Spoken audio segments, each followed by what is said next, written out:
The thing that I would want people to know about archery for the blind is that archery is a sport that is very adaptable to all abilities, extremely adaptable, and all ages do the sport. Yeah. But it's not a sport that a blind person would intuitively think they'd be able to do, right? Yeah. It would never occur to you to take up the sport if you didn't know somebody that was doing it. Yeah. But for any person who's visually impaired, it's a wonderful sport to introduce them to, because it's not a sport that you would ever consider you could do. And when you find out you can do it, and you can do it without sight, okay? So you're doing something independently.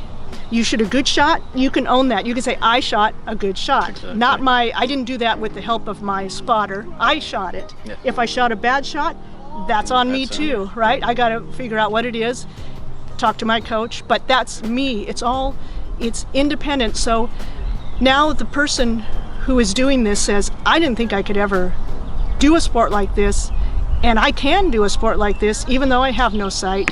So what else in my life did I think I couldn't do? And maybe I need to change my perspective on that and look at that. Adapt. Yeah. Adapt and overcome. Yeah.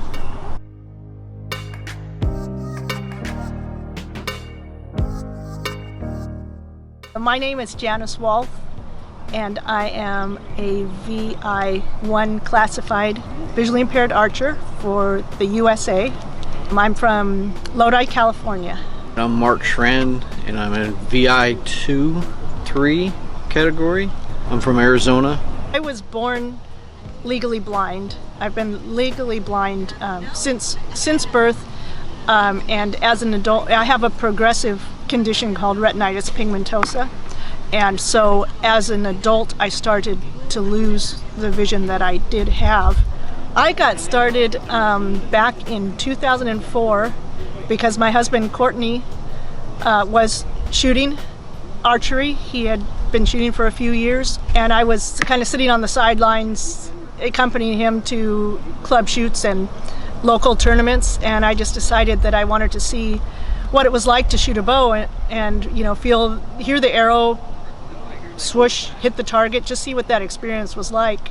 And I found British Blind Sport over in the UK.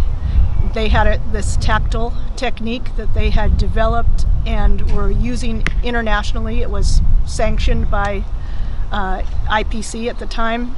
And so they sent me the information on how it's done, and Courtney built the setup for me. And I was very lucky that California was very open to visually impaired category, allowing me to shoot as a guest first at tournaments, and then putting in a visually impaired category in California, and that kind of led to a national category, and then my being able to go to my first World Championships in 2007.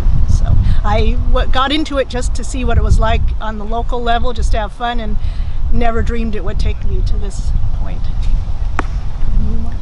Me, I've always been, I've been a hunter starting off until my accident. I went into the military in '94 and gradually went up in rank, and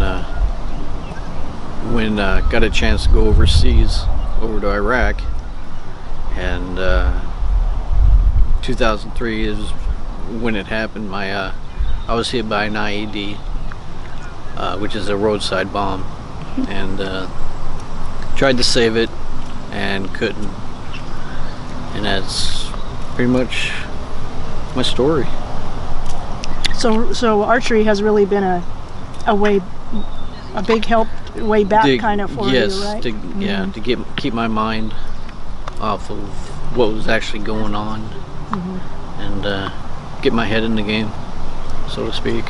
Got in check with Courtney, which was in 2009, and wanted him to start coaching me as far as visually impaired. From there on, it's just been an excellent adventure. Going places I've never gone before: Germany, here in the Netherlands, and it's just been a whirlwind of adventure. Actually, the shot process is the same as any archer. It's a lot of muscle memory. Form, I mean, it's muscle memory because we are not sighting visually. Yeah. Our sight is a tactile sight that we touch the back of our hand to the tactile sight. That gives us our elevation and direction to the target.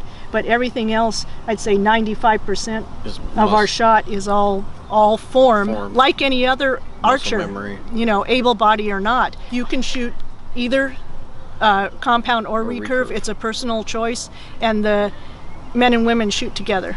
Well, the first thing that you have to do, finding out what is the adaptive sighting equipment that you need, and figuring out where to get that, because there is not a company that builds sighting equipment for visually impaired archers. Everybody basically makes their own.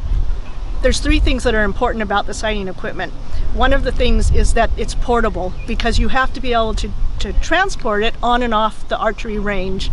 And a blind archer needs an assistant for certain things. Once you're set up and lined up to the target, it's a very independent sport, and you can do all your moving your sight to hone in your shot and all that on your own. But you need somebody to help you set up the equipment to get it lined up to the target. So portable, durable, so that if someone walks by or you go to get yourself, you know, lined up in the equipment, you step on it, it's not going to break, you know, or it can be kicked or stepped on and not break, but not so sturdy that it's not going to be portable, right? And the other thing is adjustable, because for one thing, you want to be able to adjust it for yourself, and your form changes through the years. Yes. You know, and our setups have changed, how we set it up, how we line it up, because, you know, we've changed.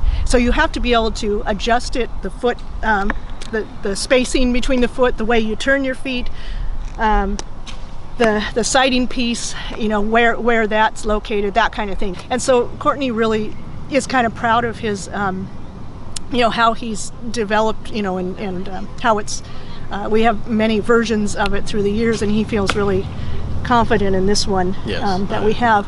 So I have a website, and it's called seenolimits.org, and we have information about ourselves, Mark and I, a little bit about ourselves, but then about the equipment, what's used, how you set it up, how you build it. There's a little video showing how to build it, and then contact information for people to contact me if they want to know more about it. We just want people to shoot and to enjoy and to try the sport. So that's how that works. What form flaws cause what misses? Get it right now. Yes.